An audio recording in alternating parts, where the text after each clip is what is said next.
क्योंकि मुझे यहाँ पहुँचने में देरी हो गई और एक दो जगह थोड़ी दिक्कत हो गई कि ट्रैफिक और फिर ये ट्रैफिक इसका भी, इसके वजह से 1 घंटा तो मुझे नहीं लगा देरी, इसीलिए क्षमा चाहता हूँ। और मैं 2 शब्द आपके सामने बोलूँगा और उसके बाद मुझे और पब्लिक मीटिंग को भी जाना है। तो इस प्रेस कॉन्फ्रेंस में बैठे हुए हमारे प्रसाद हरिचंदन एक्स पीसीसी, विक्रम मल्लू जी जो हमारे डिप्टी चीफ मिनिस्टर है तेलंगाना के, बहुत सीनियर लीडर है, then Siband Roy vice president, then Bishwaranjan Mohanty और यासिर नवाज और दूसरे मेरे साथियों। समय की कमी होने से सभी का नाम तो नहीं ले सकता, लेकिन आप भी ज़रा गुस्से में होंगे, फिर भी मैं 2 शब्द बोल के अपने एक तो क्या है, ये भुवनेश्वर ये बहुत ही हमारे लिए एक महत्वपूर्ण स्टेट है और यहाँ से हमारे अनेक नेता चुन के आए हैं और उन्होंने देश की सेवा की है। और आज़ादी के वक्त भी यहाँ पर पंडित जवाहरलाल नेहरू जी को जो पटनायक साहब का सपोर्ट मिला, तो इसीलिए हम आज़ादी को हासिल करने में कामयाब हो गए। तो ऐसा एक महत्वपूर्ण स्टेट है, ऐसे स्टेट में हम को जरा ये 24 बरस से धक्का लगा है कांग्रेस को, और यहाँ पर आज नवीन पटनायक जी 24 वर्षों के लंबे कार्यकाल उनकी बहुत बड़े अरसे से काम कर रहे हैं, लेकिन इतने दिन काम करने के बाद और उन्होंने जिनके साथ काम किया वो भी कम से कम 10 साल से मोदी जी उनके साथ ही है। उन्होंने इस राज्य के भलाई के लिए एक होकर काम कर रहे हैं, ऐसा हम पहले सोचे थे, लेकिन वो खरे नहीं उतरे। वो अब उनका एक दूसरे का जो ओपनली झगड़ा चल रहा है उससे मालूम होता है कि हमारे उड़ीसा स्टेट का कितना नुकसान हुआ, क्योंकि बगैर बात करे तुम लोग अंदर से ही एक होकर अपने तख्त की हिफाजत करने के लिए जो कोशिशें की, लेकिन उसका फायदा लोगों को नहीं हुआ। और आमतौर पर यहाँ उड़ीसा में भीषण बेरोजगारी है, दूसरा बेतहाशा महंगाई है।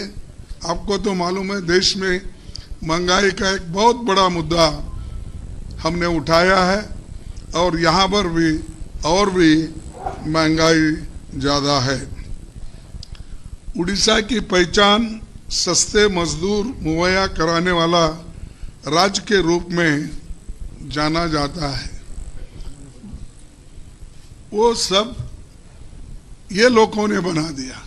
यहाँ पर इतना नेचुरल रिसोर्सेस है और यहाँ का रिसोर्सेस बाहर जाके बड़े बड़े कारखाने बनते हैं, बड़े बड़े यानी एम्प्लॉयमेंट मिलने के जो आसार बाहर होता है, यहाँ पर वो नहीं मिलता।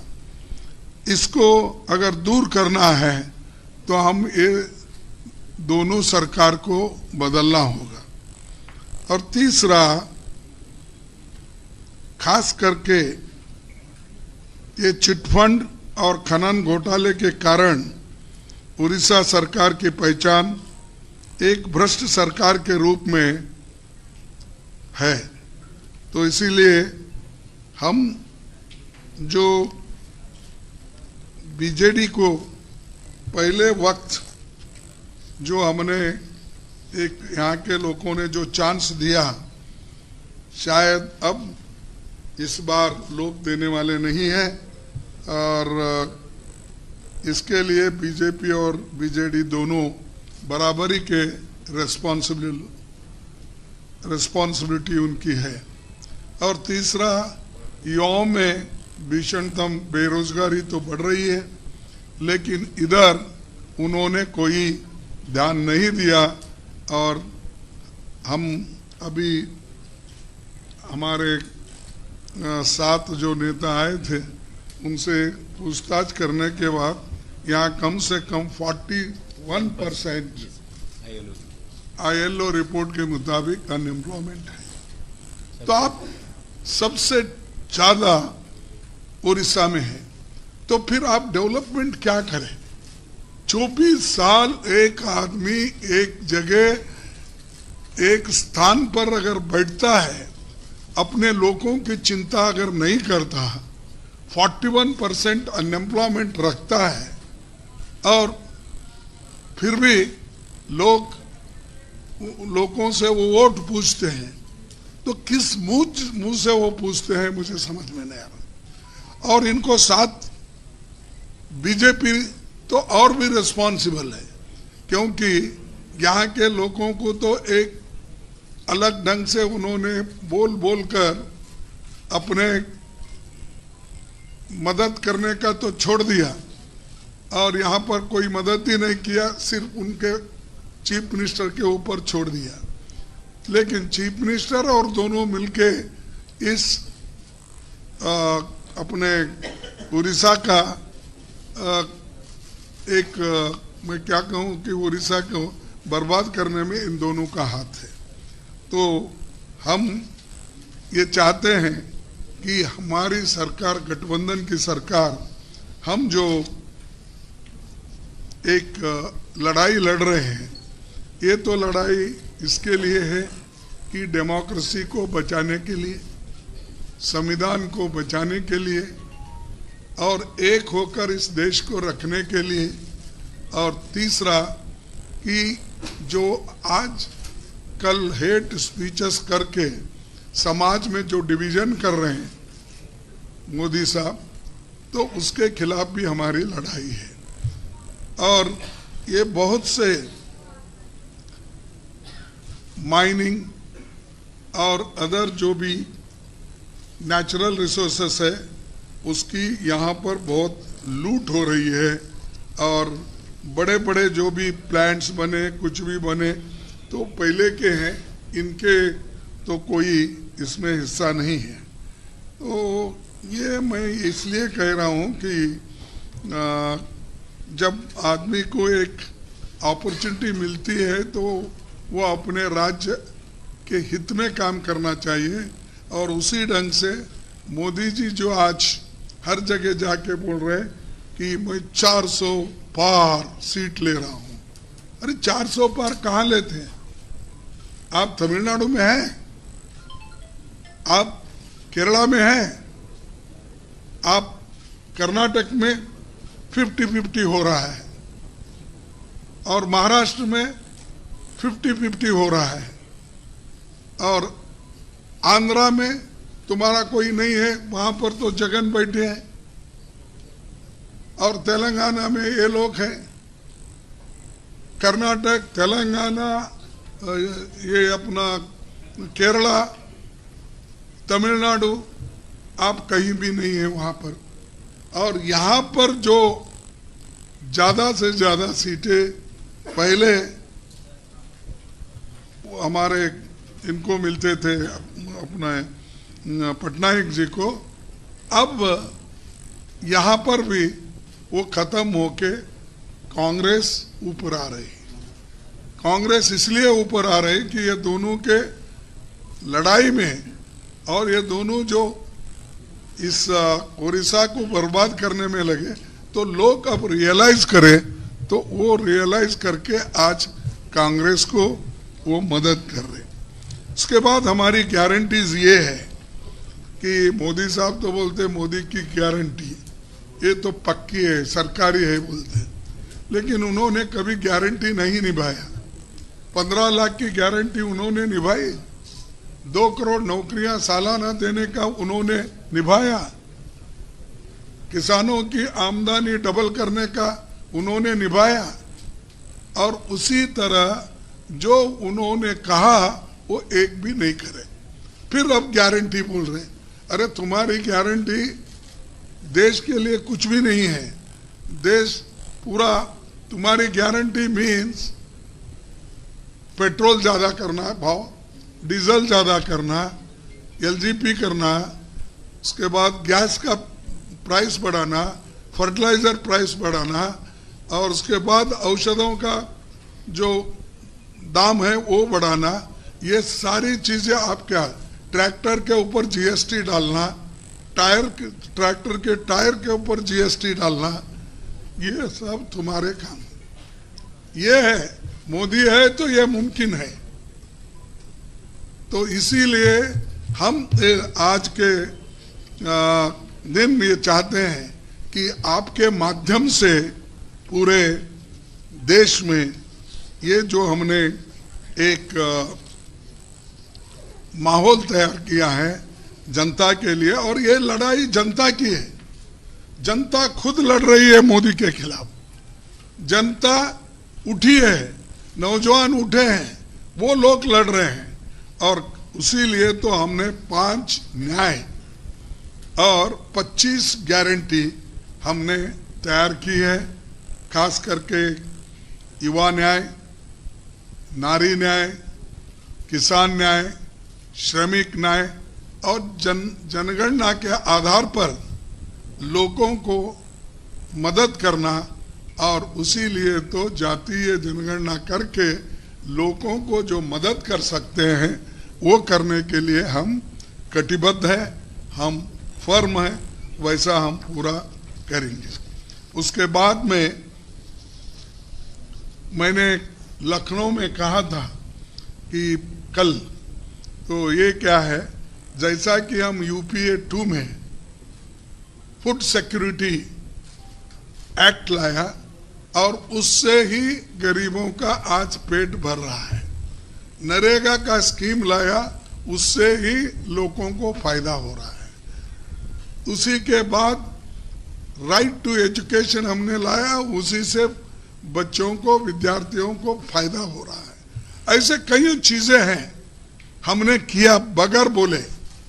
हम कभी नहीं बोले कि हमारी ये गारंटी है इलेक्शन में, लेकिन सत्ता में आने के बाद यूपीए सरकार 1 और 2 में सब कुछ किया। इन्होंने एक काम किया कि नोटबंदी किया, और नोटबंदी होने के बावजूद भी अगर अदानी अंबानी के पास ट्रक भर भर के पैसे निकल रहे हैं, टेम्पो में अगर पैसे निकल रहे, तो ये लोग क्या कर रहे थे, नींद कर रहे थे। अपने ही लोगों के पास पैसे है, तुम खुद बोलते, फिर काला धन कैसा आया, कहां से आया?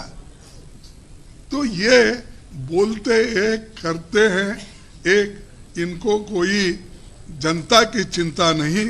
इसीलिए हम अब 10 केजी जो 5 पहले उन्होंने घोषणा की थी, लेकिन हम इससे पहले भी 35 केजी तो हम सबको देते थे, और हमने जो शुरू किया इसमें फिर हमने एडिशन करने का सोचा, और ये 5 केजी के बजाय 10 केजी हम करेंगे। ये हमारा इरादा है, और इसको आगे और बढ़ाएंगे। जब गठबंधन की सरकार आएगी निश्चित रूप से ये न्याय और गारंटी को हम इम्प्लीमेंट करेंगे। और ये डेफिनेटली मैं बोलता हूं, बीजेपी की सरकार केंद्र में नहीं आने वाली है। मैं ये आंकड़े के साथ आपको बताया कि ये स्टेट में तो उनका घट रहा है, ये राज्यों में भी चलेंगे, ये राज्यों में भी उनके घट रहे हैं। अब फर्ज करो कर्नाटक में एक ही सीट थी, हम तो वहां पर 10-12 ला रहे। तेलंगाना में 1-2 थे, अब तो हम वहां 10-12 ला रहे। फिर इनके पास कौन से ऐसे आंकड़े मिले जो 400 पार? मैं समझता हूं 200 से ज्यादा ये सीट उनको आएंगे नहीं, इनकी सरकार बनेगी नहीं, हमारी गठबंधन सरकार की बनेगी। हमारे पास उतने नंबर है उनको रोकने के लिए और सत्ता से बाहर करने के लिए। इतना कह के दोस्तों मैं आपसे विदा लेता हूं। अगर कोई 1-2 प्रश्न है तो आप बोलिए। देखिए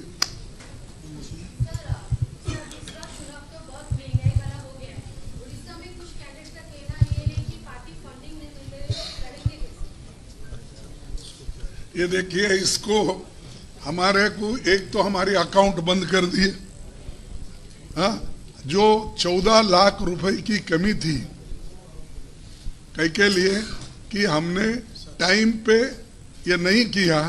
1 मिनट भाई, टाइम पे हमने रिटर्न नहीं भरा और उसमें 14 लाख नहीं दिखाए, तो उन्होंने ये कहा कि तुम 14 लाख नहीं दिखाए, इसीलिए 135 करोड़ रुपए का उन्होंने हमारे ऊपर पेनल्टी लगाया और हमारे ट्रेजरी को ताला डाल दिया, बैंक अकाउंट बंद कर दिए।